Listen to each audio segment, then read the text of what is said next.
Good morning, everyone. Welcome to this session on playing in Restoration plays.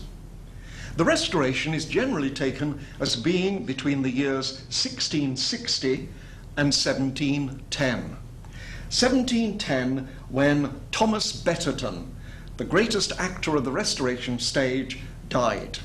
1660, 1710. An age of glorious playwrights. Playwrights like William Wycherley, who wrote The Country Wife, Sir John Vanbrugh, who wrote The Relapse, which contains the greatest fop of all time, Lord Foppington. People like David Garrick, who wrote The Clandestine Marriage. People like John Dryden, who wrote a play, All for Love. So many more great, glorious playwrights and glorious plays. But let me begin by defining the Restoration. What was the Restoration? A short history lesson. In 1642, in England, the Commonwealth took over. That is, King Charles I was executed and we had no king. It was the Puritans were in charge. And they were very strict in their morals and feelings, and so in 1642, it was ordered that public stage plays shall cease. And in fact, nobody was allowed to play plays, but they kept on doing it. And so in 1648 came a stronger edict from the Puritan government. Let me read it to you. To pull down all stage galleries, seats, boxes, and to publicly flog all actors, and to compel them to enter into agreements never to act or play any plays or interludes any more, on pain of being dealt with as incorrigible rogues. Like maybe from this time that we sort of get a dubious reputation, I don't know, because people still get concerned when their daughter starts going out with an actor. Although probably they should get even more concerned if the daughter went out with a bank official. We won't go into that, that's another tape. But you see, Puritans were against this business of enjoying oneself. Enjoyment was sinful, and pleasure was against the Puritan code. There were practical things as well. The danger of plague, a lot of people gathering together in one place during the plague years.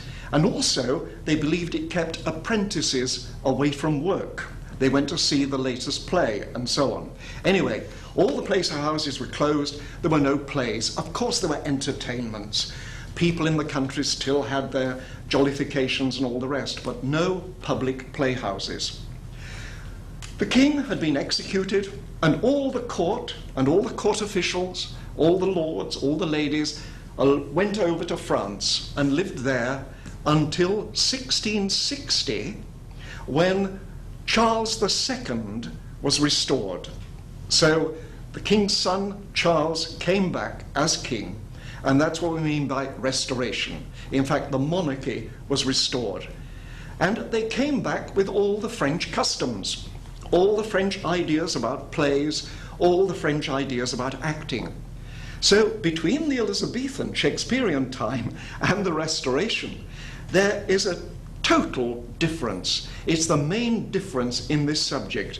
Total change. Everything was different. The bows were different, the curtsies were different, the plays were different, the playhouses, everything.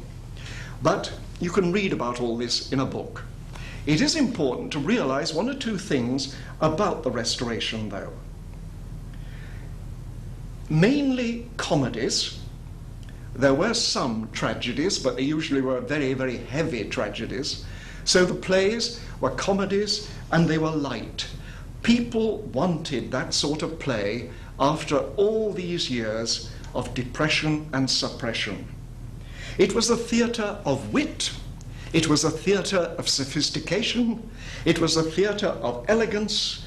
They were comedies of manners, and by that we mean the plays reflected the manners of the time.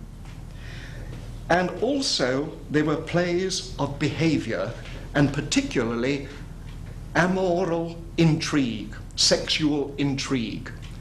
So playing in these plays, you've got to know something about all these things. But what do the plays need?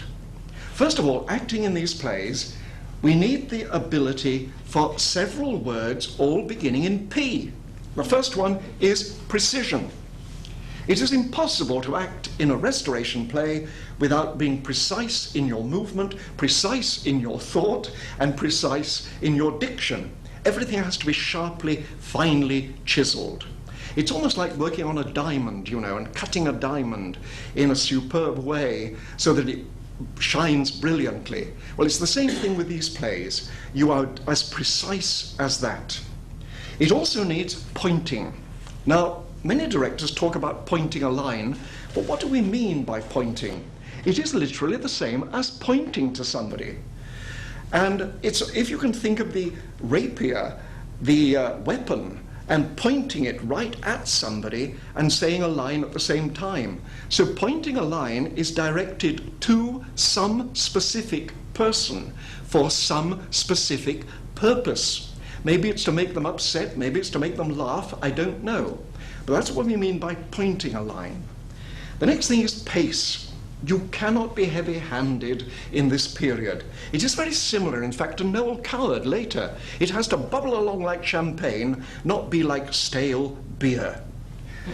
And also, it demands playing with your audience. And this is where it's similar almost to the medieval style of playing, because you have to play out to your audience. The audience takes a part in the plays. So you're sharing lines with them, you're sharing the situations with them, you're laughing with them, you're giving them secrets, everything.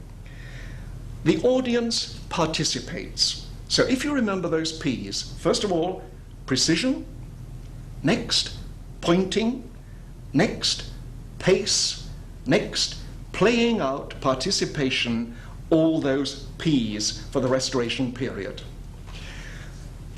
One of the ways to learn how to do this is to speak one of the epilogues to one of the plays. And just as I believe that a sonnet, if you can speak a sonnet well, you can speak any Shakespeare, I believe that if you can do this particular speech, this epilogue, it seems to contain all the elements we need for playing in restoration. And that speech is the epilogue to probably the greatest of all the restoration comedies, called The Way of the World. Now, please don't ask me to explain the plot of Way of the World. It is so contrived, it is almost impossible to do verbally. And sometimes it's almost impossible to do dramatically. But nevertheless, the epilogue is a superb piece of writing. And we're going to look at that now so that we can get some idea how to do the lines. So, let's begin our class today with Lauren doing the epilogue to The Way of the World.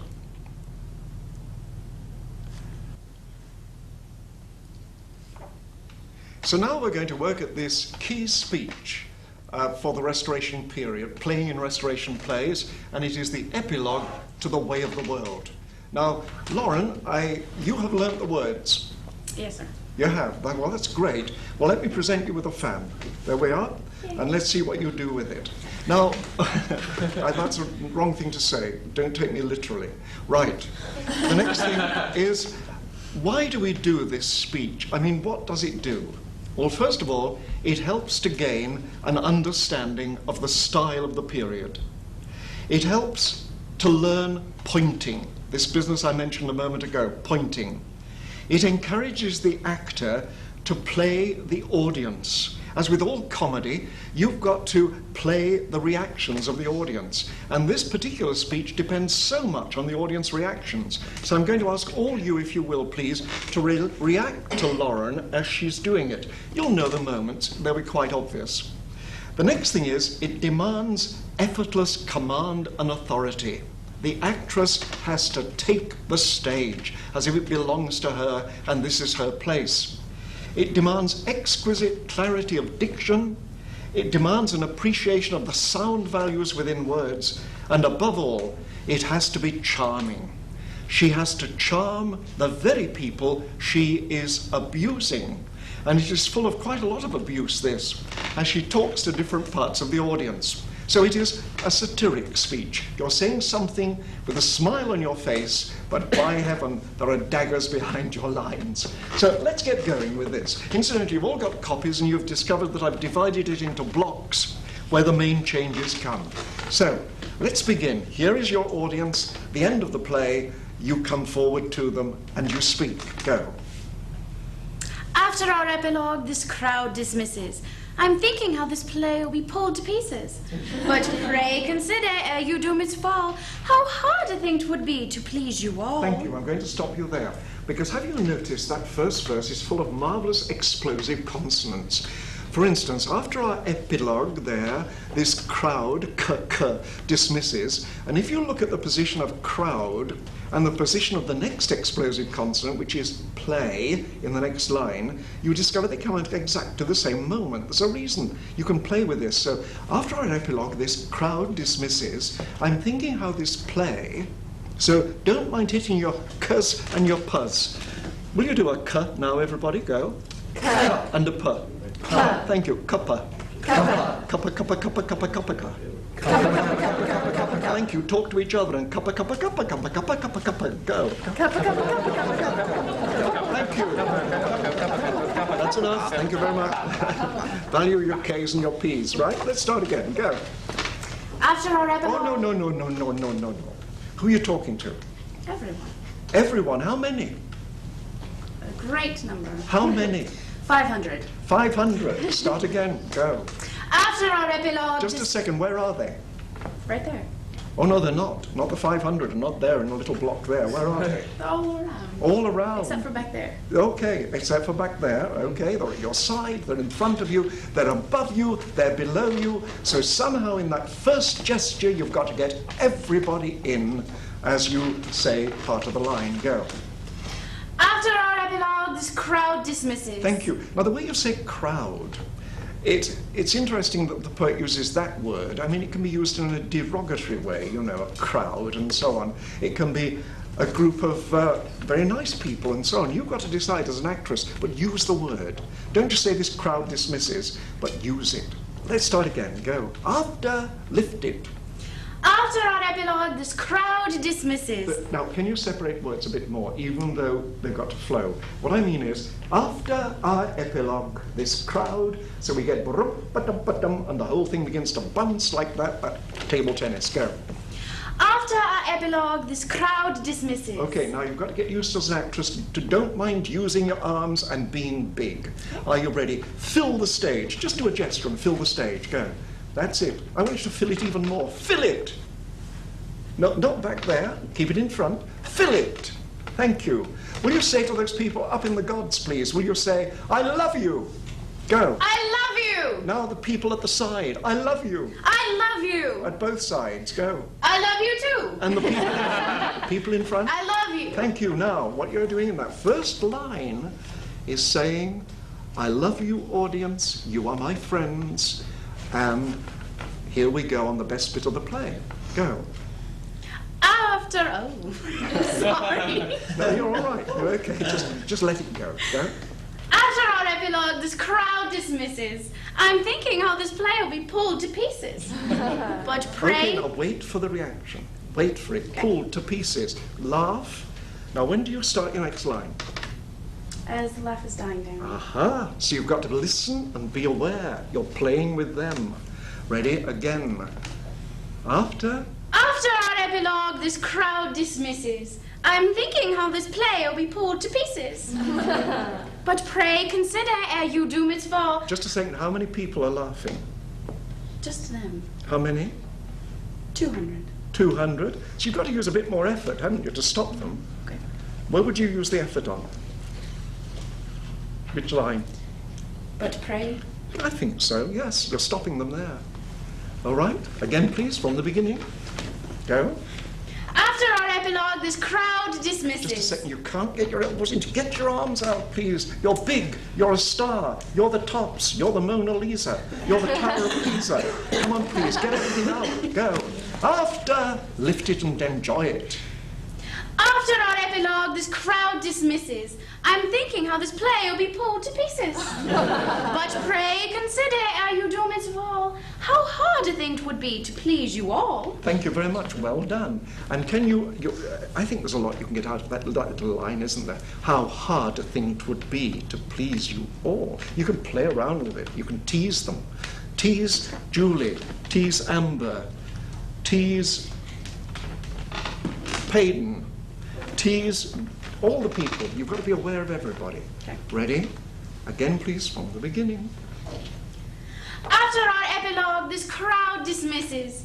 I'm thinking how this play will be pulled to pieces. But pray consider, ere you doom its fall, how hard a thing 'twould be to please you all. There are some critics so is spleen diseased. Now, who are you pointing to now? David. Thank you. What I suggest is choose somebody far away for your first one. The reason being, if you choose somebody right near you on stage, all the rest of the people will feel left out. All right. But if you choose somebody far away, everybody between them and the stage will think, they're part of it. So I would choose one of the critical-looking ladies at the back. There are some critics so with spleen diseased, and look at them as they're scowling, you see. Okay. Right, go. There are some critics, pick it up from there. There are some critics so is spleen Now, diseased. can you say it so that this audience will turn and look at who you're pointing to? Okay. So you've got to be much more specific with that pointing. Go. There are some critics so is spleen diseased, they scarcely come inclining to be pleased. Could I just have the fan a second? Right, thank you. Can you use the length of the arm, please, rather than that? Get the elbows out. Think of it as a fencing fall, as you're doing a duel and you're playing with that person, and by heaven, you're going to hit them. Right. Now, get over to Ali at the back, because she's scowling and she doesn't think much of this. Go. There are some critics, go, and explosives. Go. There are some critics so is spleen diseased, they scarcely come inclining to be pleased. And we all laugh because we know what she's like. Go on. And sure he must have more than mortal skill, who pleases anyone against his will. Thank you, and we react. I'll go. Then all bad poets we are sure are foes. Now you've got to point them out as well. So where are they? Who are the bad poets? Right there in the The what? Where? But tell their names. Who are Brad, they? You Jennifer, know them. and maybe even Sarah. Not maybe even. You've got to be definite as an actress. Okay, Sarah's in there too. Okay. And they write this poetry, and they have poetry evenings, and they read it out to each other, and they try and get people to come. And it's dreadful stuff. It really is. Appalling. And they're always writing plays and giving you scripts and saying, would you look at this, please? I'd like you to put it on. Right? Bad poets. Ready? Then all bad poets. And we all know what's happening. So you are making us amused because we've longed to say to these people, your writing is not very good. Go. Then all go. Then all bad poets we are sure are Just a foes. second. What sort of poets? Bad. Okay. Don't just say bad poets. Okay. Okay, you value your words, each one. Go. Then all, oh, excuse me. Then all bad poets we are sure are foes, and how their numbers swelled the town well knows. Now point them out. In shoals I've marked 'em, judging in the pit, though they are on no pretense for judging fit, but that they have been damned for want of wit. Thank you, well done. Now there we have a triplex. That is a run of 3 lines. Each line rhymes. If you ever get that, try and do it on one breath, but you've got to do it with effortless command. Okay, let's try the triplex again. In shoals I've marked 'em. Go. In shoals I've marked 'em, judging in the pit, though they are on no pretense for judging fit, but that they have been damned for want of wit. Thank you. Can you suspend more at the end of Okay. each line? What I mean is, in shoals I've marked 'em, judging in the pit, though there are no... What you've got to do is think of throwing a ball up and catching it, so there's an exact moment to do the first word of the next line. I can't tell you, it depends on the effort you use on the throw. Okay, do you understand me? Yes. Okay, right, go. In shoals I've marked 'em, judging in the pit, though they are... No, you're going straight on. Pit though, no. Pit though, okay, so it's pit end. Come. In shoals. In shoals I've marked 'em, judging in the pit, though they are on no pretense for judging fit, but that they have been damned for want of wit. And you see, if you do that, you get the but. There are no pretense for judgment fit, but that they have been damned, and again you're controlling the audience. Get the idea? Yes. But if the audience is laughing, okay, right. But if you just run it on, it doesn't work. Okay. You've got to suspend the line endings, as if you're skiing and you're going whoosh, and you go over an incline and drop down. You know what I mean? But don't just go on the level. Go again. In shoals I've marked 'em. In judging... what? Shoals? Isn't it a wonderful word? Shoals of bad poets. What about bad actors? What would you classify them as? What could we have as a collective for bad actors? A gaggle of actors? No. What else? Can anybody think of anything? Herd. A herd of actors? I like that, please. I felt that at times, I must admit, yes. Go on. Well, let's think about directors. So you need to think about yourselves, but think about ourselves. A group of directors, what can we say? Or what? Give me a collective. Pride. A what? Pride. Okay. What else? Anything? A swarm. A swarm of directors. I like that, please, yes. All evil, vicious, with stings all the time. Right? Shoals. Use it is what I'm after. Don't just say it, but use it. In shoals. And they all think, what a wonderful way to describe bad poets. Shoals. And what are shoals? It's a group of fish. How many, usually? 300? There are hundreds of them, aren't there? There are not just 2 or 3, there are many. So in shoals I marked them. Use it. What I'm saying is to use words. Never say words, but look at them and use them in shoals. Go. In shoals I've marked 'em, judging in the pit. But they are no pretense for judging fit, but that they have been damned for want of wit. And we all agree. Thank you. Okay, stop there. Now you're doing well. Can we just cut to the end of the whole thing? And let's see what the end line is. I think if we cut to So oft. for, as when painters, for well the learned and judicious know. Okay. Thank you. Now who are you going to point to for the learned and judicious? Don't point to me because I'm not here. Even though I am learned and I'm not very judicious. Who are we going to point to? You've got to choose somebody. Randall. Randall, for well the learned and the judicious know, and each one has to be different, right? And he's probably got lots of money who will support your next play, so you're playing with him. There's a reason for everything in theatre. Go. For well the learned. Go. For well the learned and judicious know. Oh, we've got to know who you're pointing to, so you use your fan again. For well the learned and judicious know Your turn, how satire scorns to stoop so meanly low as any one abstracted fop to show. Keep going. So oft, for his painters form a matchless face. Get those arms away from your side if you can. For as when painters... Go. For as when painters form a matchless face, they from each fair one catch some different grace, and shining features in one portrait blend, to which no single beauty must pretend. So oft do poets in one piece expose whole belles assemblées of coquettes and beaux. So poets oft, I think, isn't it? So Robin, so oft do poets. Okay. Yes, he's turning in his grave, the man who wrote it, because you're murdering his text. Just do the last 2 lines. So poets oft do in one piece expose whole belles assemblées of coquettes and beaux. Now, how do you say the so? What do you mean by the so? It's not just so. It's a culmination of all you've said. Thus, do you get the idea? So, in this way, poets, you know what I mean? Yes. So, get that feeling of so. Again, never say words. Go. So. Okay, I will keep quiet. Go. So poets oft do in one piece expose whole belles assemblées of coquettes and beaux. Small point. If you're ending a piece, do it slowly, do it strongly, do it with as much command and authority as you can, as if these are the last words you're ever going to say on a stage. Always treat it as an occasion, and this is the climax of the occasion. So, you've got to send them out happy. Go. Again.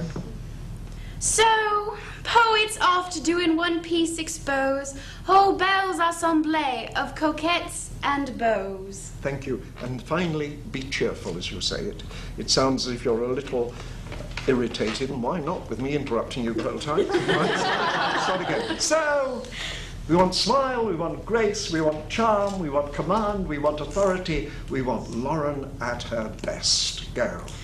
So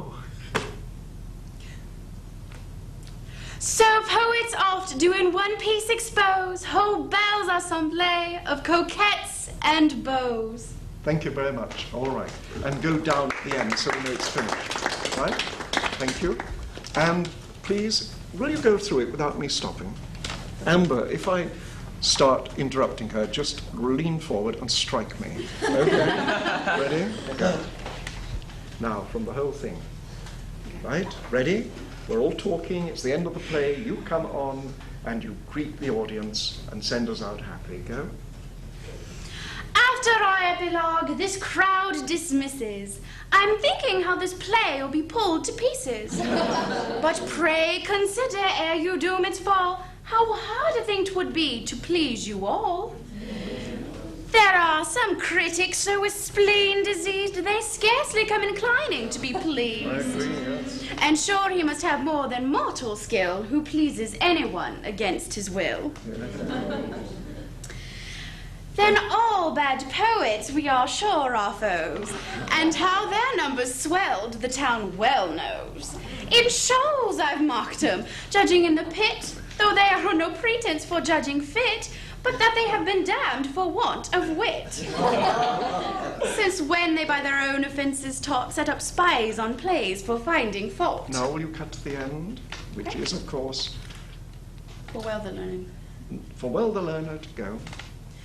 For well the learned and judicious know how satire scorns to stoop so meanly low as any one abstracted fop to show. For as painters form a matchless face, they from each fair one catch some different grace, and shining features in one portrait blend, to which no single beauty must pretend. So oft do poets in one piece expose whole belles assemblées of coquettes and beaux. Thank you very much. Thank you. But keep smiling at the audience at the end. I want you to do that last couplet again and keep smiling at them, please, the whole time. You may feel like death, you may hate them, but nevertheless, smile at them. So, poets oft go. Will you help her by smiling back? So wherever she looks, she sees a smiling face. Go, so poets oft. So poets oft do in one piece expose whole belles assemblées of coquettes and beaux. Thank you. Go down. And bow. And Go down. beaux. Thank you. Go down again. Thank you. And now will you do what we so often have to do, face an antagonistic-looking audience who are all like this. So will you look, please, depressed, angry, sad, bored, and she's got to charm us and bring us round, and you have 2 lines to do it in, and you can do it. Go. So poets oft do in one piece expose whole belles assemblées of coquettes and beaux. thank you very much, and I would enjoy that. Thank you. Give her a round of applause. Well done. And there's so much in this, you see. Individual words. What do they mean? How are they used? The sound within words, the alliteration. I mean, in that second line, after our epilogue, this crowd dismisses, I'm thinking how this play will be pulled to pieces. You've got to use all these things as actors. They're there to help you, and all we have to do is to use them. Thank you very much, Lauren, for that. Thank you. Well, now we're going to get on to learning a bit about the movement, the bows and the curtsies, and some of the unusual customs of this particular Restoration age. Lauren, thank you very much. Thank you.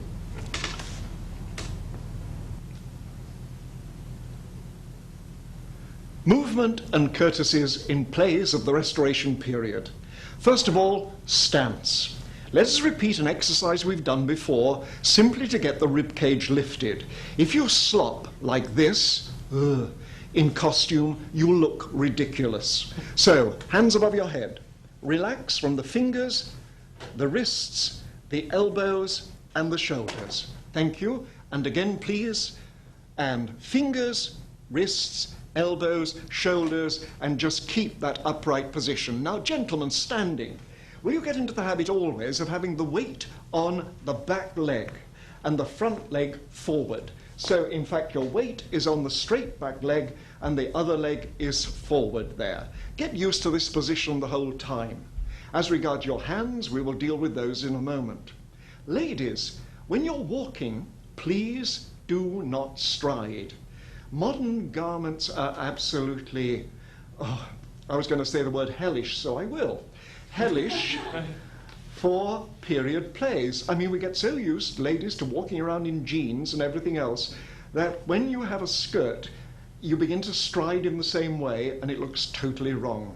So what you have to do is to glide. So just let your feet hardly touch the ground and glide along. So will the ladies please simply glide round in a circle now. Go, glide, glide. That's it, you float along. That's terrific. They've got to do it many times so it doesn't look false. Right? And the next thing is modern clothes and modern shoes. Oh dear, dear, dear. Please, when you're rehearsing a period play, particularly Restoration, don't have great, heavy, thick-soled shoes on. Please, please have shoes of delicacy where you can do precise movements rather than the clod-hopping, big sort of movement we have to do in these. So I'll have to ask you to imagine that you're wearing mainly fine shoes. Okay, so let's get going now, please, on first of all, the curtsy. Now, the curtsy in this period is totally different from the last period. It's a very unusual curtsy, but in costume it looks absolutely beautiful. Now there were variations on this, but this is the basic one. Ladies, you step to one side. So I'm going to ask you both to step that way first, if you will, to your left. Are you ready? Step to the side and join the other foot to it. And let's go back again. And now will you do the same thing, please, but will you dip as you go down, and will you go up on your toes as you get there? Let me demonstrate. You go down and you go up. Are you ready, please? Go. Down and up. That's it. So you have your heels almost together there, Julie, but it doesn't really matter because we can't see them. The next thing is you plie. That is, you bend both knees, you're still on your toes, and you keep your spine straight. You come up on your toes and down again. And it's all in one. So the whole thing looks like to the side and up, plie and down. It's like a bird hopping on a twig. Ready? Let's try it. Go. Set to the side, plie, da-da, and down. Now why the plie? It spreads the skirt out there and makes it look rather beautiful and elegant. Let's do it to the other way. Ready? Go. And sweep and up and down and down. And you keep practicing it over and over again. Ladies, would you go slightly further back, and gentlemen, come slightly further forwards. Now we have the bow. Well, there are many variations of the bow. Let's learn the simple one. You're standing in the stance I showed you a moment ago, and all you do is put the foot forward. You present the toe of the foot to the person you're saluting. So the foot goes forward. Now, if you remember, up to the time of the Restoration, in all bows, the foot goes back. After Restoration, it is forwards, always forwards. So it's very simple, the foot is restored. So what you're doing is showing your good leg to the people. So all you do is point that forward and at the same time bend low over it. Now, if you're wearing the hat, of course, which you probably are, put the hand at the side, please, here, take off the hat, and with a flourish, go down. That's good. Let's do it again. Let me watch you. Ready? And off with the hat. Da-da! Voila! Thank you. Will you say a French word as you go down? I just said voila. You can say that. You can say anything you like. Ready? And... Thank you very much. We won't ask you what the words were. Now, the important thing is this, please. The body and the foot go at the same time. Da, da. Not the foot, then the body. So let's try it again. Ready? And that. Go. That's fine. Thank you. Now, when you take that leg forward, you should be able to lift the front one off the ground. So your weight is totally on that back leg. Now, you can use either foot. It depends. If I'm bowing to David, I would use my left foot. If I was bowing to Joseph, I would use my right foot. There. Let's just learn very quickly the full 17th century court bow. Are you ready? This is for the fox. You take the hat off by the edge of the brim furthest away from the hand you're using. You take it to the extent of your arm, you bring it down the middle, that's it. You swing the hat under your arm and you clasp it there. You go into your bow. You then do a dance step with your feet. You throw a kiss at the same time. You put your hat on, you clear your cuffs, and off you go walking. Do it. Ready? Let's just do it once more. Ready? Off with the hat, round, figure of 8. That's it. Under your arm, clasp it, down we go. That's it. Now the dance step, you take the back leg, back foot right at right angles to the front one.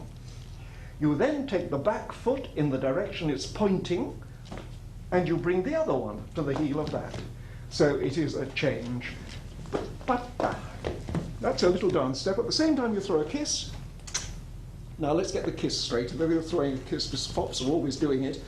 Will you do it delicately? Not this, which could be crude. No, but this. Kiss, relax, throw. Kiss, relax, throw. So the relax gives it delicacy. Now let's do the whole bow again. Are you ready? And here, stand tall, and 1, 2, 3. Da, da, da, da, da. And kiss, put the hat on. Thank you very much. That's it.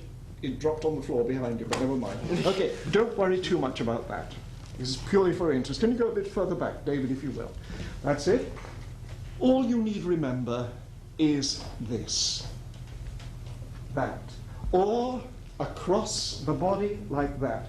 But never in any period should you bow like this, where you put the hand across your middle, as if you had a sudden pain or your trousers have given way. No, never. To the heart maybe, to the guts, no. So, will you please face a lady? Joseph, you will simply have to stand at the side, and will you bow to the ladies in your audience? Right, well, gentlemen, will you face a lady, please? Thank you. Can you be at the side of them, please, if you will? That's it. Fine. And could we ask you to come a bit further forward? That's it. And get a bit further away from your lady. Don't work too near to each other. Right. David, come a bit more that way if you can, please. Sarah, that's fine. Okay. Are you ready? Gentlemen, bow to lady. Ladies do nothing. And recover forwards. Thank you. Ladies, curtsy to gentlemen. Don't go too big. That's it. Or I should be away from him. Now do both together. Are you ready, please? Bow and curtsy. Go. Dad-yum, dad-yum. That's beautiful. And of course, the gentleman comes up first, then offers his hands. Your stance, please. Get used to it. Thank you very much. Okay, stop there. Line up again. The next thing is, in this period, accessories began to be used, which were used really right up to Victorian times. And these accessories are the fan and also the taking of snuff. So let's start with the fan. Here we have fans for the ladies. Thank you. Now, the first thing to remember about fans is that, just a second, I think we have your snuff boxes, gentlemen, or you've got plastic cartons as well, haven't you? That's it. That's it. Tape boxes, that's fine. You'll be ready with those if you will. Right, ladies, whenever you use a fan in a play, particular restoration play, remember this. Use a fan in any way you like, but nearly always closed. Don't open it the whole time. Because if you waft yourself madly, all the powder that comes from your makeup, and I mean the makeup of the period, would go over everything. No. It was used as an extension of the arm. It was used to point at people. It was used to call people here. It was used to express irritation. It was used in so many ways, but nearly always closed. One of the great actresses of the rest of these plays this century has been the English actress Dame Edith Evans, long since departed from us. But again, when I was a drama student, she came to work with us on fans. And this is what she said. Use a fan in any way you like, but nearly always closed. Or she said, use a fan in any way you like, but nearly always closed. She spoke like that. No more. Okay, so extension of the arm. Now don't hold a fan like that, ever, ever, ever, unless you're a vulgar person, but an extension. So you hold it like the men's fencing weapon. Fingers underneath, thumb on top. That's it. And will you please point to somebody imaginary in the audience? That's it, and point to somebody else. Thank you. Will you always look over your fan? That's it, you look across it. That's fine, thank you. And now you point to somebody and ask them to come to you. Right. Now, if you have to open a fan, you have to be able to open it in one movement. Do it. Again, please, close it, and open it. Turn it, and close it, and open it. That's it. You mustn't push it open. It must fall open, and it must make a sound, if possible, like a blast from a gun. That's it. And close it. So you've got to be able to open it and close it in one whenever you use it. But this was a time in the Restoration period, social occasions, when young gentlemen couldn't really talk to young ladies at public events unless they had been formally introduced. And so a language of the fan developed, in which young ladies could communicate signals to young men who may be watching and give them hope in their amorous desires, or vice versa. And of course they thought nobody knew about it, but everybody did. And this is the language of the fan. Let's learn some of them, please, simply for delicacy. Pointing to the right cheek means yes. Pointing to the left cheek means no. Pointing to the forehead means you must be out of your mind. Pointing to the nose means you are not to be trusted. Yawning behind the closed fan, go away, you bore me. Thank you. Looking at the fan, make yourself clear to me. Touching the ear, be quiet, we are overheard. So whatever the young gentleman may be doing, you could reply to him with yes, no, whatever. There were many more. But this is a delightful thing to include maybe at one point in the play. Please, not through the whole play. Don't keep doing that all over the place. Right. Well, gentlemen, the ladies had their fans. Some of you had fans. In fact, the fops had fans, the very smart, elegant dandies. But the main thing that came in this period was men using snuff. Snuff was ground tobacco with spices added. It was called schnush, snuff, wait a minute, snush at the time, snush, N-S-S-N-U-S-H, snush. Okay, forgive me, getting old, one stumbles over vitals. Well, the first thing is this. Taking snuff, there are three main ways you can use. All these are acceptable. It is important to realize that it is equally correct to take snuff with the right or left hand. Occasionally one reads in books of manners written today that you should only take it with the right hand. That is not so. It could be taken with either hand. So you take the snuff box out of the pocket, which was in the side of the coat or in the vest here, and you hold it in front of you. Now this brings us to another point, gentlemen, about your arms in this period. Rarely get your arms down. The cut of the garments is such that your arms are naturally up there. You can't get the arms down, so most of your gestures are in this area and so on, simply because of the garment. You can't do anything about it. Impossible to do that. So, snuff box out. The first thing you do is to tap the lid. Why? To dispense with any loose grains, so they didn't stick to the lid and fly out. Tap, tap, and you open the box. You then take a pinch of snuff between the thumb and the first finger, or if you're playing somebody from the continent, French, German, Italian, Spanish, thumb and second finger. So, thumb and first, and you take a little pinch out, which is a little piece of snuff. Close the box and dispose of it. You then dash it.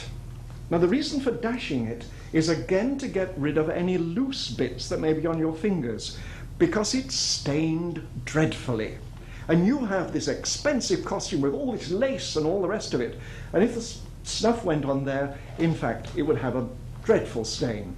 So, take it to the nostril furthest away from the hand you're using. So if you're using your right hand, it's the left nostril, and you sniff up. The other nostril, sniff up. You then take out the handkerchief from the sleeve, or the snuff of the handkerchief packet, which could be in the vest or coat, pocket, pronounced packet at that time, and you dust yourself down and put the handkerchief back. So the whole thing was rather a little ceremony. Let's do it again with elegance. Ready? And tap, tap, open, pinch, away, nose, nose, handkerchief, dust down, and there. And of course you have to time it with your lines. So let's use a line. I'm skipping a few years here, but we're using the time of the French Revolution. And we are using just a little rhyme from the Scarlet Pimpernel to time your snuff with. And it goes like this. They seek him here, they seek him there, those Frenchies seek him everywhere. Is he in heaven or is he in hell? That damned elusive Pimpernel. First of all, will you say the words, please? They seek him here. They seek him there. Oh no, please, let's have some panache and elan. Do it with pride. They seek him here. They seek him here. They seek him there. Those Frenchies seek him everywhere. Is he in heaven or is he in hell? That damned elusive Pimpernel. Thank you. Now let's try it with snuff and see what you can do with it. Are you ready, please? First of all, you can take it out. Begin your line whenever you wish. Ready? Go. They seek him here. They seek him there. Those Frenchies seek him everywhere. You can pause in the line if you wish. Go. Is he in heaven? Is he in hell? That damned elusive Pimpernel. Right, a little routine just to get used to the use of snuff. That's the first method. Let's try a second method for a slightly older character. Are you ready? Take the snuff box out, tap the lid, same method. Take out a pinch of salt, snuff. Well, you could, never mind. Okay. Take it, please, into the snuff hollow, which is the hollow just behind your thumb on your other hand, and put it there. And then you do this. And dust yourself down. Obviously an older, more mature gentleman. And now let's do a very old man. Dr. Johnson apparently took snuff in this way. Tap, tap. Open. Get your thumb and take the box and the thumb to the nose and scoop it in. And there, close it and forget about the handkerchief. So, 3 methods of taking snuff according to the character you're using. If you look at some of the prints of Hogarth, you will see them with big bulbous noses and so on. So remember stance. Are you ready, gentlemen? Go, standing. With your arms, please. You can't lift them down. They had big high walking canes as well at this time, simply to rest the arms. There was a reason for them being high, because the cut of the garment was such. All right, thank you. Ladies, please, will you glide round? The gentleman, go, glide round, thank you. That's fine, just walk round him, that's fine, Julie. Well done. Thank you. And now, will you turn to each other, bow and curtsy. Ready, go. Not too near, that's it. Foot goes down at the same time as you go down. Thank you very much. And that's the end of the bows and curtsies. Remember them, practice them, make them part of you. Thank you very much.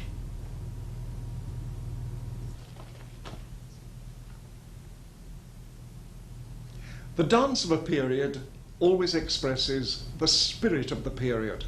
And of course, during the Restoration period, there were many, many, many dances.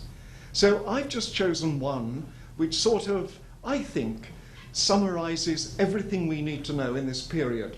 That is, it demands precision, it demands elegance, it demands all the other things that we need when we're acting in the plays.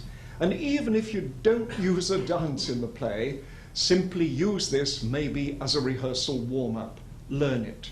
So we are going to learn a dance called the gavotte.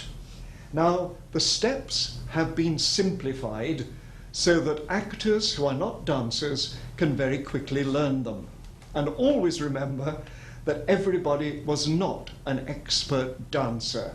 So don't worry if you go wrong. If you go wrong, enjoy it. So, the basic step of the gavotte.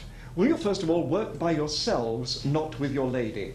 Now, I'm going to stand in front of you, and if you'll just copy what I do. First of all, you lift the leg, we will use the right leg, until the upper part of the leg here is at right angles with the body, and we have a right angle there. So it's that, your toe is pointed, and then you step onto that foot as you fling it forward.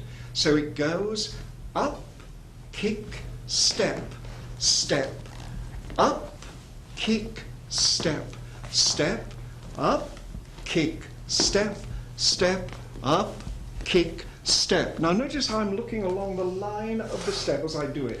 Will you go back, please, and just try it, if you will. Ready? Off we go. And up, kick. That's beautiful. Up, kick, step, and up, kick, step, and up, kick, step. That's remarkable. Go back, please. You're very, very graceful. Thank you very much. Now, will you join to your ladies, please? That is, ladies always on the gentleman's right side. That's it. Put your hand there, lady's hand on top. Clamp it if necessary. And will you now do the same thing going round the room? So I will stand in the middle. Perhaps you would kindly go over there, Brad and Amber. Thank you very much. And we're going to go round. But this time, will you start with the feet nearest to each other? And you will discover you get towards each other, almost kissing, like that. Don't do it. And then the other way, you go out and you see who else is at the ball. Are you ready? And up, kick, that's beautiful. And up, kick, yes. And up, kick, yes. And up, kick, yes. And up, kick, yes. And up, kick, yes. And up, kick, yes. And up, kick, yes, and stop there. And now, please, can you let your arms balance as if they're on water? Never stiff, but they're floating up, they're floating down, they are elegant. First of all, please, just go back where you were. Purely for the arms, a little exercise. Lift the shoulders. When the shoulders can go no further, lift the elbows. When the elbows can go no further, lift the lower arms. When the lower arms can go no further, lift the fingers and let it all go down. So it is whoop, ja, ja, almost as if you're flying, like a bird. That's it. And now will you diminish that movement so you don't go as high, but you're still doing that. So the effort is coming from the shoulders, going round, right down to the fingers there. So as you're dancing, you're lifting, and so on. Well, we've done that step. Now the next step is exactly the same, except you're going to go round in a circle. So could you come slightly forward, please, and join hands to each other, right hands to right hands. And what you're going to do is to go round in a circle, still with the same step, inside feet beginning, ready, let the other hand please balance, ready, go, up, stick, round, and up, step. I can almost see the costume, this is great, up, round, and up, da, da. Thank you very much, go back again. And you're going to do the same thing the other way. Ready, go. Up, da, do, da, up, da, do, da, up, da, do, da, up, da, do. Well done. And the final step we're going to learn is a beautiful step called the mirror step. For this, please, will you stand facing your partner? Now, will you slide your right feet so that they are towards each other and side by side. So the lady's foot is side by side with yours, gentlemen. Will you now bring the back foot up to that and at the same time go up on your toes? Right, go back, please. Now, will you hold hands as you do it? And of course your hands go up, just look at me please, and it forms almost like a picture frame or a mirror. So through this mirror you see the most beautiful lady or the most handsome gentleman. Are you ready? And foot and hold and back and hold and repeat and hold and back and hold. Thank you. Now you do it with the other arm. Are you ready? Go. Up, da, da, da, back and hold, up and hold, and up and hold. I've longed to do this, you know, with the gentleman having a rose between his teeth, and when they go together, the lady grabs it with her teeth. We won't go into that one. Slightly changes the country. So, let's try and put all that together. Would you come round here, please? And again, I will provide the music at this stage. Ready? But first of all, will you bow and curtsy to your partner? We did the bow before, remember? Ready, go. Bow, that's fine. Step to the side. Good, up you come. Thank you. Put the hat back on. And up, kick, step, and up, kick, step, and up, kick, step. Now get it up each time, please, and that lovely kick, a virile kick, men. Up, step, up, kick. Other arm balancing. Da, da, da, da, da, da. Keep on going, up, kick, step, and up, kick, step, and stop there, but change now into the going round. Keep the movement going, that's it, round. Up, kick, step, and up, da, dee, da, sorry, da, da, da, da. Now the other way, and up, kick, step, and up, kick, step, and lean back slightly and enjoy your costume the other way. Up, kick, step, and up, da. Don't look at the floor, it won't go away. Da, da, dee, da, da. Now let's have the mirror ready. And up, and back. Beautiful, and again, up. Look who you've got, and back. Now the other hand. Yes, and back, and yes, and back, and then go on to the walking again. Up, kick, step, and up, kick, step, and up, kick, step, and up, kick, step. Lead your lady back, please, to the original positions. Let's imagine the dance is finished, and bow to her and curtsy. You did well, thank you. Now remember when you're curtsying, ladies, the old Latin phrase that I've oft quoted, no stickus lobotomus autus. Don't stick your behind out, please go straight down. Well, that's the dance. So now, let us look at the bow, the curtsy, and the dance of the period in the costume of the period.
And now let's bring this together. The bows, the curtsies, the movement, the spirit of the period into scenes from two plays of the period. The first one from the great comedy, The Relapse. Now, the scene we're going to do is Lord Foppington, that's you, David, getting ready to be dressed for the travails of the day. That is, you will go and visit friends, you'll walk abroad and all the rest of it, and show your finery to everybody. The rest of you are his servants or the tradespeople. So let's begin with David Centre and the rest of you on, please. Now, David, your name is what? Lord Foppington. Thank you very much. So the very word Foppington, he's the fop to end all fops. Now, it is extreme, all the manners are magnified and everything else. And can you begin simply by looking at yourself in a big tall mirror? So admire your front, admire your side, admire your back, admire your head angle, and so on. And you can use the television camera if you so wish, trying to get the best angle for your figure, your face, and indeed your whole personality. Ready? Thank you, and begin speaking whenever you wish. Ready? Page! Thank you. Now this is interesting. He says page, which of course he probably would do, even though it's spelled page. But he does all things French. And this was the fashion of the time, to say words in a French way. So perfectly right. Again, please, call for your page. Page! Thank you. What I suggest, David, is learn to hold a gesture. So page, and wait till he comes, right? But what I'm going to do, I'm going to be quite quiet. I'm going to let you run through the scene up to a certain point, else we'll never get past the first line. Ready? Let's do it. See what happens. Go. Page! Sir. Sir, pray, sir, teach your tongue the title thought fit to honor me with. I ask your lordship's pardon, my lord. Oh, you can pronounce the word then, can you? I thought it would have choked you. Do you hear? My lord? Send in Lavarol. I would dress. Well, 'tis an unspeakable pleasure to be a man of quality. Strike me dumb. My lord. Your lordship. My lord Foppington. Ah, c'est quelque chose de beau, le que le diable m'emporte. Why, the ladies were ready to puke at me whilst I had nothing but Sir Navelty to recommend me to 'em. Well, 'tis £10,000 well skiven, stuff me vitals. My lord, the shoemaker, the tailor, the hosier, the seamstress, we all be ready if your lordship be pleased to be dressed. 'Tis well, admit 'em. Hey, messieurs, undress! So, gentlemen, I hope you all have taken pains to show yourselves master in your professions. I think I may presume to say, sir. My lord, you clown, you. Thank you very much. Okay, we're going to stop there. Now start at the beginning again, if you will. Go out. First of all, David, enjoy it more, make it bigger. Spit those consonants out, especially P's, P's, P's in restoration. Anything. P's, B's, any explosive consonants you can find, hit them out, you know. Dum, d, all those explosives. All right, you're doing well. Start again. Go. Ah, enjoy yourself. Go. Page. Sir. Now, a small point here. Servants would not bow in the way we've spoken. Servants would simply bow from the waist or whatever. Now, maybe Lavarol, who is your valet, and French would do the proper restoration bow, I should think, but not this one. Right, again, call him in, go. Page. Sir. Now we have to get to the plot, because of course he is no longer a sir. He has recently given money, as you could do at that time, to buy yourself a peerage. So he is now a lord, not a sir. So he's several steps up, you see. And he wants everybody to call him lord now, not sir. It's exactly the same as PhDs. Have you noticed, as soon as they get that title, they suddenly become different and insist on being called differently. Most peculiar, never mind. Okay, let's start again. Okay, page from there, please, and then sir, and then be absolutely shocked. How dare you? Again, please, go. Page. Sir. Sir? Pray, sir, do me the favor to teach your tongue the title thought fit to honor me with. I ask your lordship's pardon, my lord. Oh, you can pronounce the word then, Yes, can okay, yes, and you can even be more flippant. You've got the absolute right idea. Oh, you can pronounce the word then, can you? You play with it. Go on, go. Oh, pick it from there. Oh, you can pronounce the word then, can you? David, get your elbows away from your side. Use them. Oh, you can pronounce the word. word then, can you? That's it. I thought it would have choked you. Do you hear? My lord. Call that Lavarol. I would dress. Okay. And then share it with the audience. How wonderful it is to be a lord. Go. Well, 'tis an unspeakable pleasure to be a man of quality. Strike me dumb. My lord.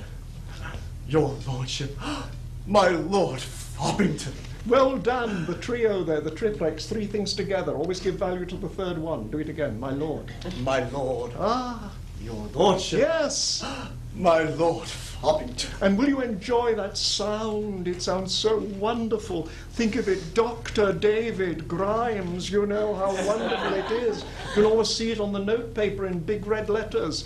Ready? Again. My Lord. My Oh. Lord. Your Lordship. Yes. My Lord Foppington. Ah. C'est quelque chose de beau que le diable m'emporte. That's it. If you ever have to do French, say it strongly. It doesn't matter if you get it wrong, say it strongly. Okay. And this, of course, means literally the devil takes care of his own, that sort of thing. Ready? Keep going. Why, the ladies were ready to puke at me whilst I had nothing but Sir Novelty to recommend me And to. again, please get them ready to puke at me. Right? And put this voice on a little, because he's affected. He puts a voice on, he puts an attitude on, he puts an air on. Right? We see the real man later in the play. Keep going. Why, the ladies were ready to puke at me whilst I had nothing but Sir Novelty to recommend me to him. Well, sure, whilst I was but a knight, I was a very nauseous fellow. Well, 'tis £10,000 well given. Stop me vitals. Thank you very much. Which means, of course, stop my vital parts. It was a well-known saying of the time, stop me vitals. And sometimes people used to slap their sides when they did it, but don't worry about that, okay. As it becomes pantomime, which is something different. Right, stop me vitals, just say that again. Stop me vitals. My lord, the shoemaker... Okay, now I think you would bow to him, I'm sure of that. Okay, right? Now it's when you bow, whether you bow before the line or on the line or after the line, it's up to you. See what you can get. Go. My lord, Thank you. the shoemaker, the seamstress, the hosier, the barber, all be ready if your lordship be pleased to be dressed. 'Tis well, admit them. Hey, messieurs, entrez! Thank you. And go slightly towards the door. Leave space around them because they have to be around him, not you. You are simply supervising everything. You're the valet. You're in charge of his household. Ready? Call them in again. That's fine. You did it well, Joseph. Go. Hey, messieurs, entrez! That's it. Thank you. In you come. So- it. Now, of course, you are servants, tradespeople rather, but don't be too sad or terrified of him.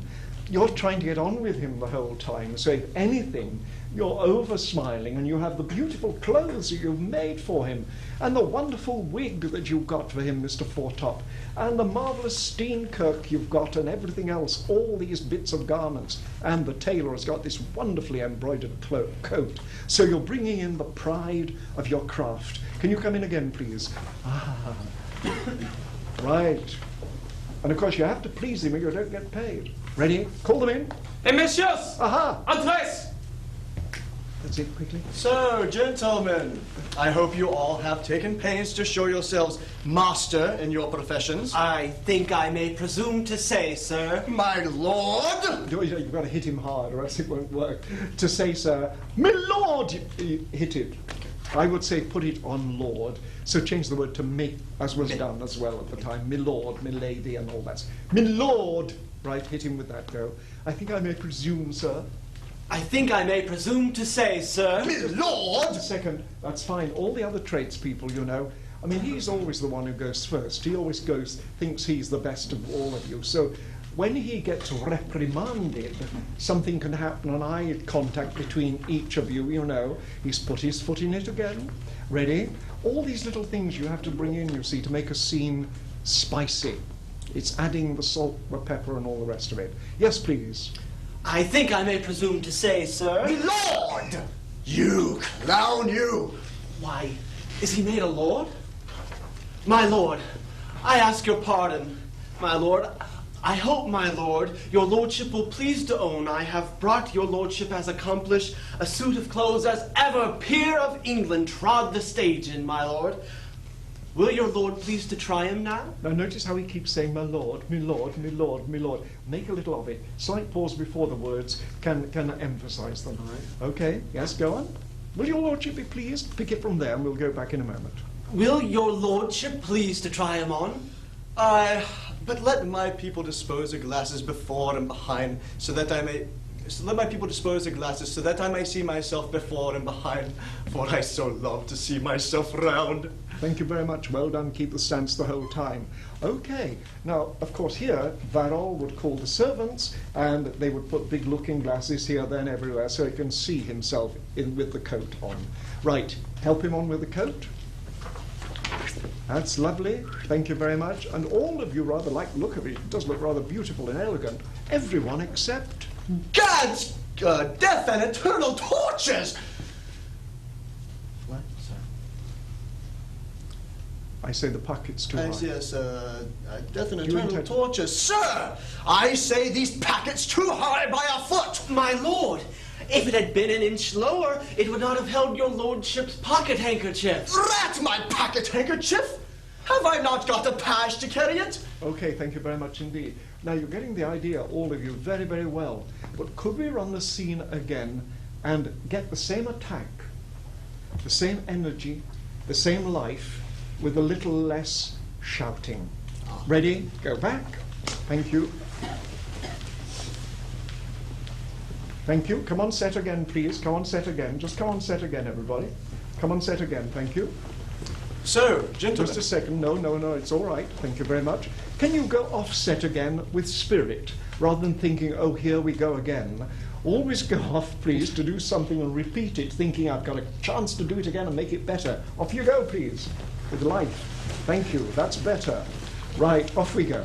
Now, from the beginning of the scene, see what happens. I will keep silent. Page! Sir, Sir? Pray, sir, do me the favor to teach your tongue the title thought fit to honor me with. I ask your lordship's pardon, my lord. Oh, you can pronounce the word then, can you? I thought it would have choked you. Do you hear? My lord. Call Varol. I would dress. Well, 'tis an unspeakable pleasure to be a man of quality. Strike me dumb.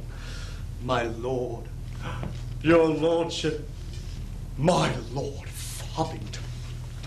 Oh, c'est quelque chose de beau que the diable m'emporte. Why, the ladies were ready to puke at me whilst I had nothing but Sir Novelty to recommend me to 'em. Sure, whilst I was but a knight, I was a very nauseous fellow. Well, 'tis 10,000 pounds well given. Stop me vitals. Milord, the shoemaker, the seamstress, the hosier, the tailor, and the barber, all be ready. If your lordship please to be dressed. 'Tis well, admit 'em. Hey, messieurs, en dress! So, gentlemen, I hope you all have taken pains to show yourselves master in your professions. I think I may presume to say, My sir. lord, you clown you. Why, is he made a lord? My lord, I ask your pardon, my lord. I hope, my lord, your lordship will please to own I have brought a suit of clothes as accomplished as ever peer of England trod the stage in, my lord. Will your lordship please to try 'em now? Aye, but let my people dispose the glasses so that I may see myself before and behind, for I so love to see myself round.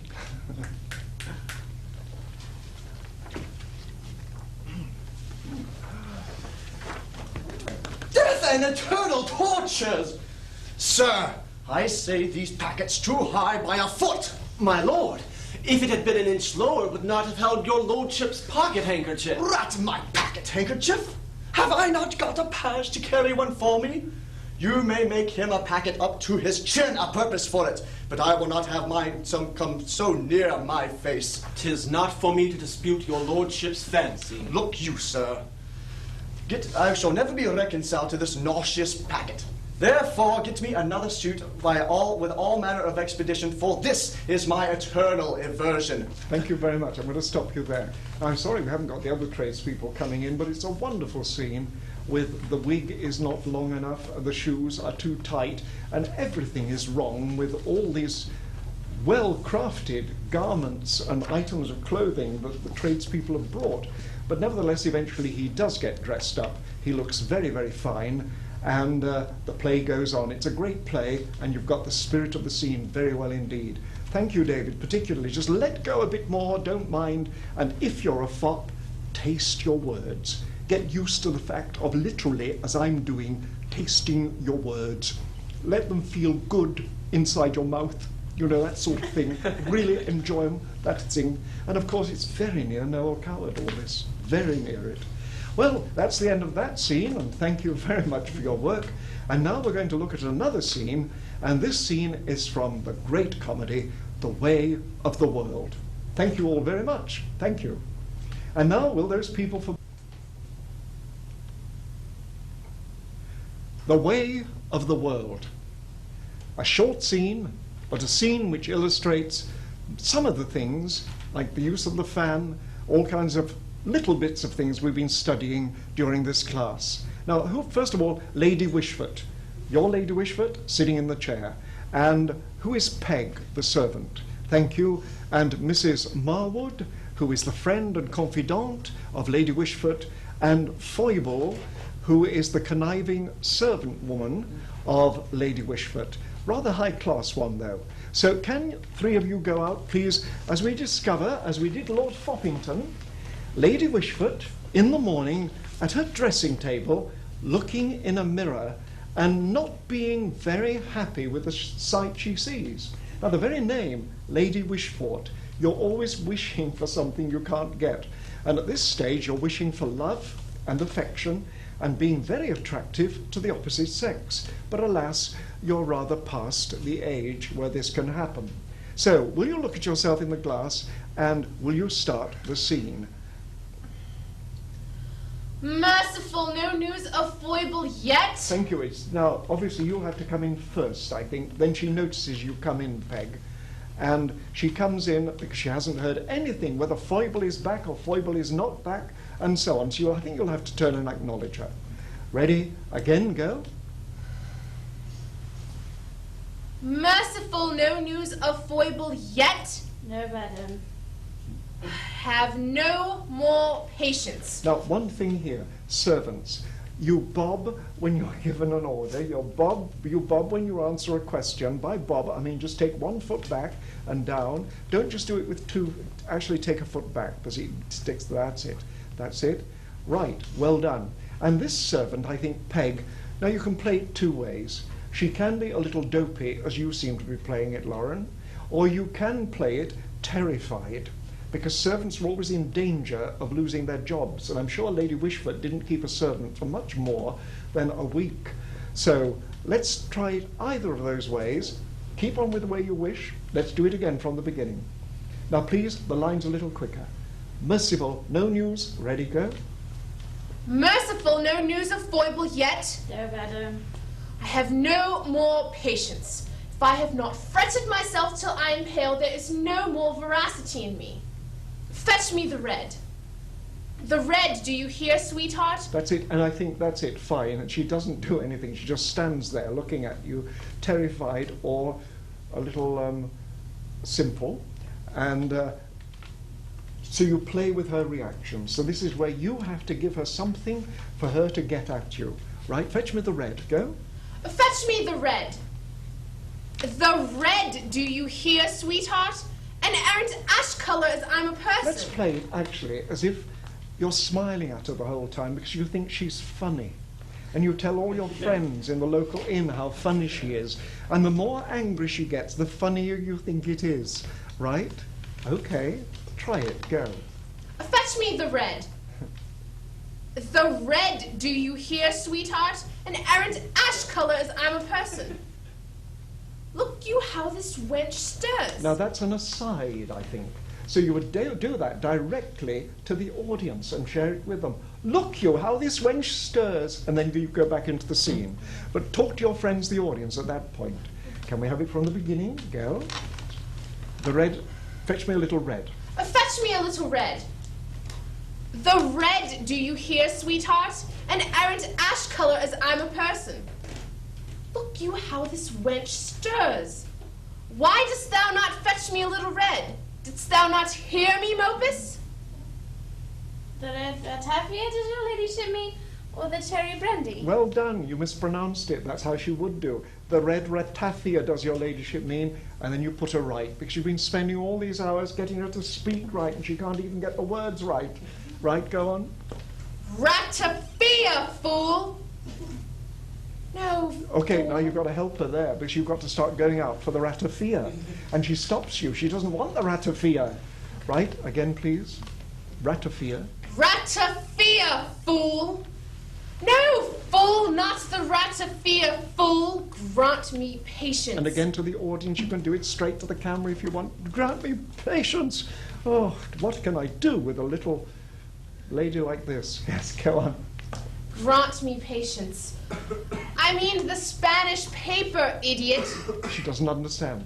Complexion, darling. She doesn't understand, so make it basic. Paint, paint, paint! Dost thou understand that, changeling? Dangling thy hands like bobbins before thee? Thank you. Dangling thy hands like bobbins before thee. So you've got to do anything you like. Okay? Use it, use it. Right, go on. Why dost thou not stir, puppet, thou wooden thing upon wires? Yes, and she talks about a puppet describing, so a movement like this would be rather appropriate. Not too much, or else it becomes slightly eccentric on modern dance. Okay. And all that stuff. Yes, go on.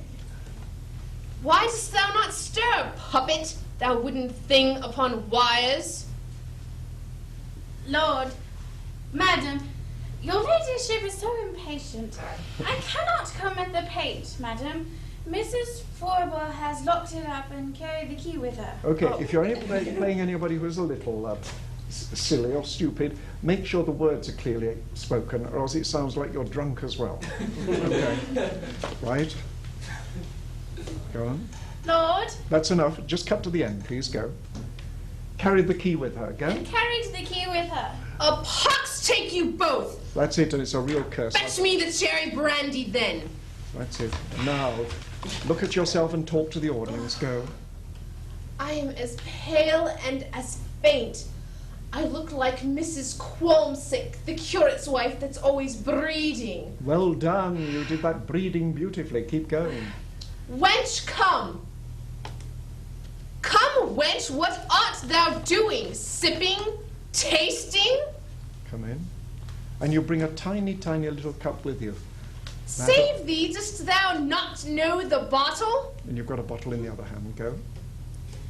Madam, I was looking for a cup. And go give it to her. Cup! And take it and look at it. And what a cup thou hast brought me! Dost thou take me for a fairy to drink out of an acorn? Why didst thou not bring thy thimble? Dost thou never have a thimble in thy pocket with a bit of nutmeg? I warrant thee. No, it's just the cup at Oh, the it's moment. just- Yes, it's the cup. Go. You've got- Come, Phil. Now get the bottle and fill it. You've got it in your hand. That's it. Fill. Sip. Down in one. That's it. If you want to make it slightly vulgar, take the head back. Okay, go. Come, Phil, so again. Stay there with the bottle. Don't keep walking away. Go. Have another one. Go. Knock, knock, knock. See who that is. That's it. Set down the bottle first. Here, under the table. What putst thou to the door with the bottle in thy hand like a tapster? That's it. As I'm a person, this wench lived in an inn upon the road before she came to me. Like Maritornes the Historian in Don Quixote. Thank you very much. Show us your literary knowledge. And now in comes, No foible yet. again, the bobs and the curtsies. No, madam. No, madam, Mrs. Marwood. Oh, Marwood, send her in. Okay. Come in, good Marwood. Thank you, and this is where you would curtsy to her. And can you glide in, if you will, please? Just glide in. That's it. Step to the side. You're most elegant, and you are most beautifully dressed for going out. And you, of course, are still in your night attire. Okay? Right. In you come. Come in, good Marwood. Thank you. I'm surprised to find your ladyship in Déshabillé at this time of the day. That, which means, of course, in your undressed. Yes, go on. Foible's a lost thing. Has been abroad since morning and never heard of since. I saw her but now, as I came last through the park in conference with Mirabelle. Why not use your fan for that, then, rather than just your hand? Yes, Or but put use in. the other hand. Okay, whichever you use. I saw but now in the park. You could do it over your shoulder if you wanted, delicately, like this. And what you're doing is hatching mischief. No, do it so we can see it, Gus. You're hatching mischief. Go on. I saw her but now. I saw her but now as I came mass through the park in conference with Mirabelle. Mirabelle?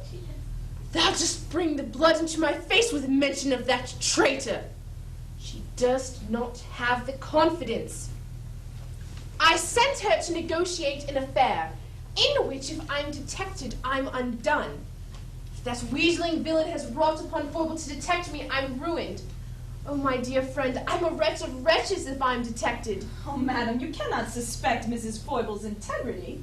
Oh, he carries poison in his tongue that would corrupt integrity itself. She has given him an opportunity. She has as well put her integrity into his hands. Ah, dear Marwood, what is integrity to an opportunity? Hark, I hear her. Dear friend, retire into my closet, that I may examine her with more freedom. You'll pardon me, dear friend, I may make bold with you. There are books over the chimney, Qualls and Prynne, and the short view of the stage, with the Bunyan's works to entertain you. And of course this is an amusing line and would get the audience at the time and may even get it now, because what could be more amusing to and entertaining than Bunyan's works? I mean, it's the least. And also we've got the short view of the stage by Jeremy Taylor, which is a critique, a very heavily written one about actors and how dreadful they are. So there's a little pun in that. Right. Thank you very much. Go, you thing, and send her in.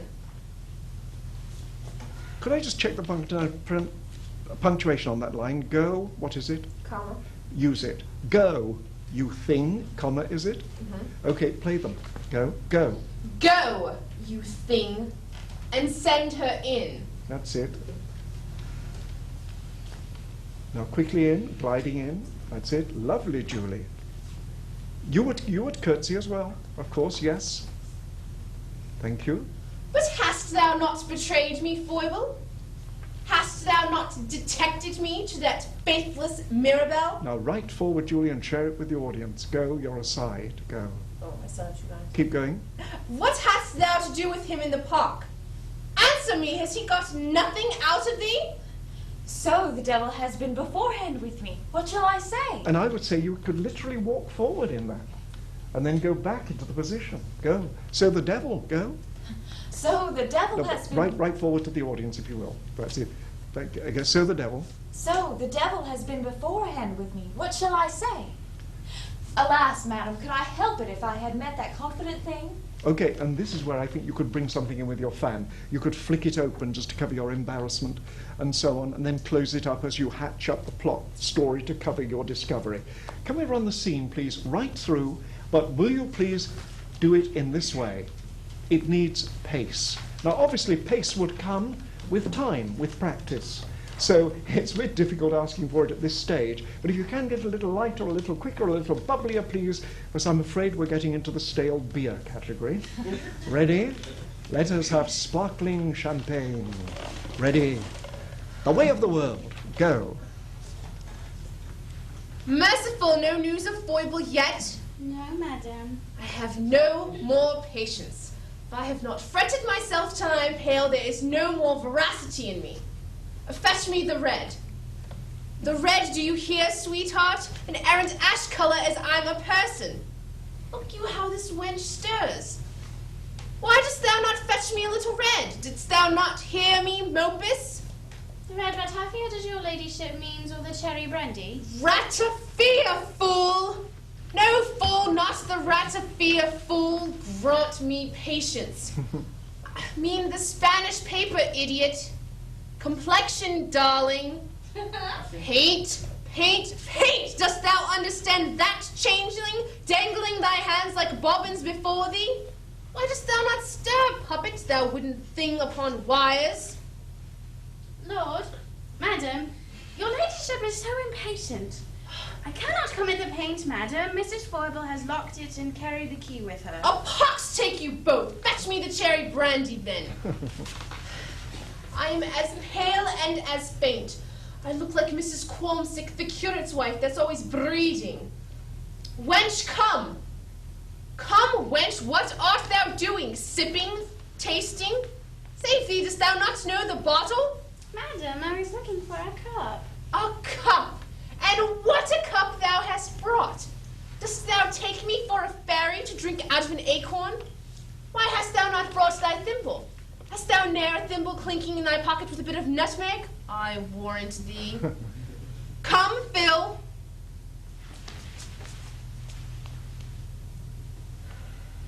Phil, so again.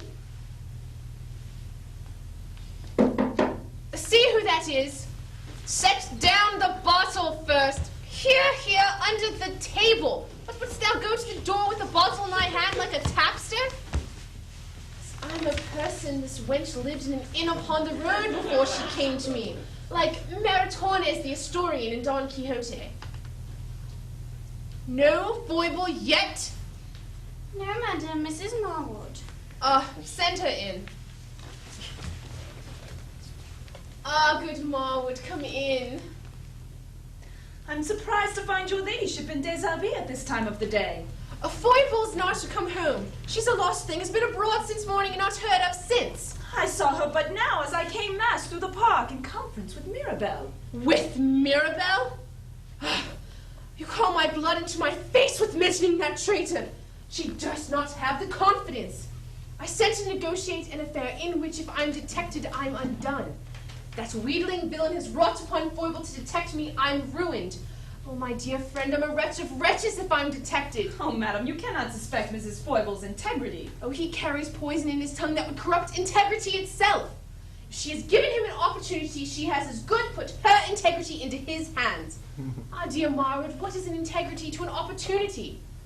Hark, I hear her. Dear friend, retire into my closet that I may examine her with more freedom. You'll pardon me, my dear friend, I may make bold with you. There are books over the chimney, Quarles and Prynne, and the short view of the stage, and Bunyan's works to entertain you. Go, you thing, and send her in.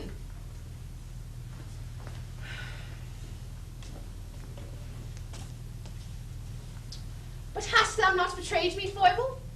Hast thou not detected me to that faithless Mirabelle? What hadst thou to do with him in the park? Answer me! Has he got nothing out of thee? So, the devil has been beforehand with me. What shall I say? Alas, madam, could I help it if I met that confident thing?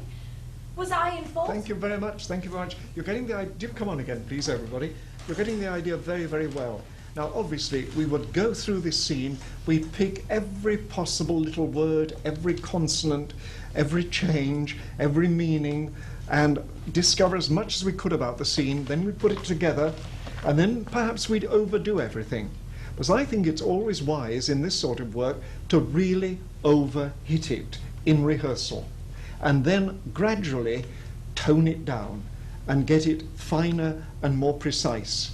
But get it first, and then we can tone it down. So don't mind being big, don't mind being expansive. Dance it, do anything else, so you get the humor of the piece, you get the bigness of the piece, you get the bravado of the piece, and then you get the delicacy of the piece and the precision of the piece. Incidentally, when you come in walking, ladies, it can help you to walk with your fan held first as you come in, and then sweep to the side and down and so on. Study ballet positions with arms. It goes for men as well. You can't go far wrong in this period. So learn it first. Find everything there is to discover about it, overdo the changes, overdo the emphasis, make it larger than life, and then begin to forget it. It will be part of you. And then work for pace, precision, perfection. Well, that's it. Thank you all very much for your work. Thank you.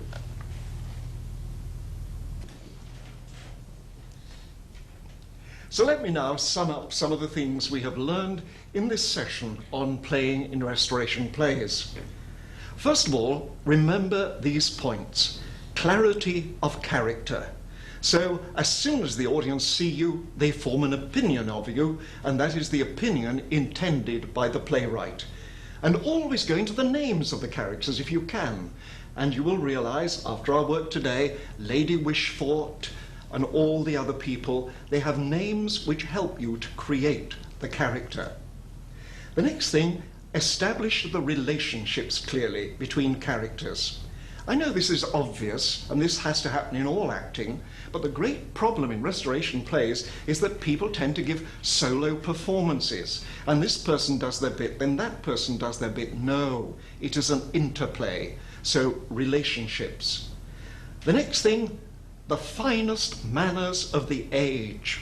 So when you handle a fan, please will you handle it with precision, with delight, and correctly. And what you have to do as actresses is to go around with your fan everywhere. So when you go to McDonald's, you say, "Could I have a Big Mac?" and flick your fan open. And you'll create a sensation. No, what I mean is live with it.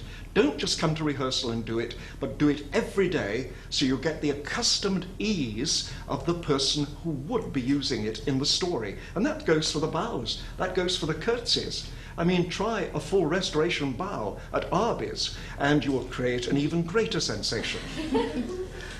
Remember always that there is a strong subplot. Don't fall into the trap, and it's so easy in restoration, of having facile exterior brilliance. You've got to go into the characters in depth. And behind all the plays, there is this subplot. Now that's most obvious, as we realize, with the fops. I mean, externally, they're all rather extreme, sometimes effeminate, and so on. But underneath, they have to have that strength of the man who could have affairs with all these ladies. I mean, that's a basic subplot. It's much deeper than that, obviously. But don't just present the external characterizations of the character. The next thing is rapid pickup of cues. Please, please, as actors, get out of this habit of line, pause, line, pause, line, pause. Your mind has to be mercurial. It has to bounce from one thing to another. It has to be absolutely alive. The next thing, of course, is shaping a scene to a climax. Never go on at the same level. You know where you're working to and give that climax every amount of thought, care, detail, effort, and make it a climax to the audience as well.